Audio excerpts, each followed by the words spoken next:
We live in a world that rewards speed, right? We're always told to move fast, to act now. But what if the real secret to making better decisions isn't about moving faster at all, but about pausing to ask better questions first? Well, that's exactly what we're going to break down here. How to build a practical mental toolkit to do just that. Let's dive in. I love this quote because it just nails the whole idea. See, critical thinking isn't a trivia contest. It's not about how many facts you can memorize. It's about having a system, a process, for asking smarter questions. Because really, the quality of your decisions, and honestly, the quality of your life, comes down to the quality of the questions you're willing to ask before you jump into action. So here's the first and most fundamental rule for anyone who wants to solve problems effectively. It's so simple. Diagnose the problem before you try to prescribe a solution. You have to understand the story of the problem, not just react to its symptoms. This is the huge shift from just reacting to thoughtfully responding. And this is the perfect way to picture it. On the left, you've got the rookie doctor. They see chest pain and, whoa, they go into panic mode, trying to treat the symptom right away. But look at the experienced doctor on the right. They're calm. They look for the story. They ask, okay, tell me what happened before the pain started. One is just a technician reacting to an alarm bell. The other is a true diagnostician trying to understand the source. Okay, so how do we get better at being that diagnostician? Well, our first tool is a classic for a reason. It was developed at Toyota, and its genius is its simplicity. It's called the 5 whys, and it's basically a framework for digging past all the surface-level stuff to find what's really going on, the root cause. Let's just walk through this example right here. So a machine on the factory floor just stops working. First question, why? Well, the fuse blew. Now, most people would just replace the fuse and call it a day, right? But we keep digging. Why number 2? Because the circuit was overloaded. Okay, why 3? Because a bearing wasn't getting properly lubricated. Why 4? Because the oil pump was all clogged up. And finally, the 5th why, the filter hadn't been changed in months. See the difference? Fixing the fuse is a band-aid. Finding that clogged filter? That's solving the real problem. You know, the reason the 5 whys works so well is because it's almost childlike, and that's actually its superpower.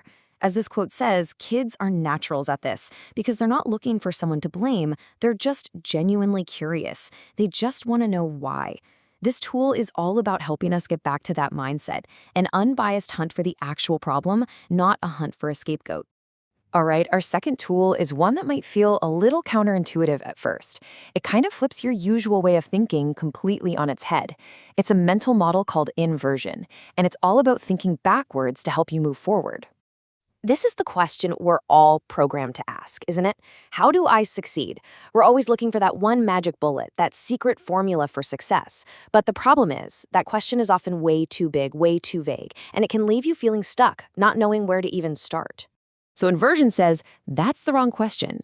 Ask this instead. What would absolutely 100% guarantee that I fail? See what that does? Instead of chasing some fuzzy idea of success, you're now creating a crystal clear list of things to actively avoid. All of a sudden, you have an actionable checklist. You don't have to be a genius. You just have to consistently avoid the dumb mistakes. And this isn't just a thought experiment. Check out this incredible real-world story. During World War II, the military looked at the planes that were coming back from missions. They saw bullet holes all over the wings and the tail. So the obvious logic was, hey, let's put more armor there. But a statistician named Abraham Wald inverted the problem. He asked the brilliant question, where are the missing bullet holes? He realized the planes that got hit in the engine or the cockpit, well, they weren't coming back at all. So he told them to put the armor where there were no bullet holes on the surviving planes. He wasn't planning for success. He was systematically preventing catastrophic failure. Amazing, right? Okay, so we've got tools for looking at external problems, but let's be honest, some of the most dangerous problems start right between our own ears, our biases, our assumptions. So our final tool, the ladder of inference, is all about diagnosing our own flawed thinking before it leads us to do something we'll regret.